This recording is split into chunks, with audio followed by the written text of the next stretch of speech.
Alright, what I have here is a Craftsman air pump, and I use it to inflate my tires on my RV as well as some other small air tools that I have.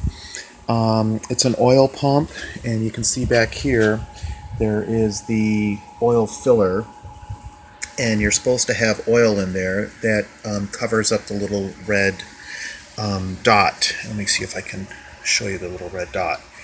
And what I did is I let the oil run dry and the pump seized up. And, you know, it worked really well and I was really happy with it, so I hate to just throw it away and buy a new one. And I know a little bit about fixing things, so I did. These two guys right here are capacitors, and those can be really deadly. They can send a huge shock and stop your heart and cause all kinds of problems with your health.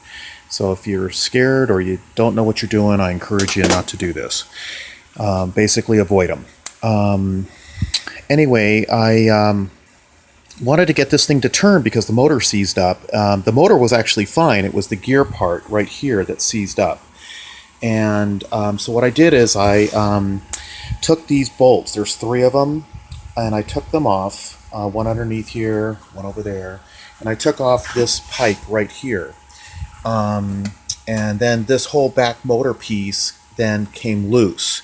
And with that, I was able to jiggle it back and forth a little bit and then kind of reassemble it loosely. I didn't tighten the bolts completely. And then I ended up taking the plug and I ended up plugging it in a couple times just to get the motor to crank like a quarter inch, and then finally the motor that was seized up spun. Then I tightened up the bolts and I put everything back together again, and I got it all sealed up, filled the oil to the right amount, and then well, right now it's got air in it, so let's see here. I think I can get it to run for you here. There it is, it's running. And the pressure, yeah, there it is.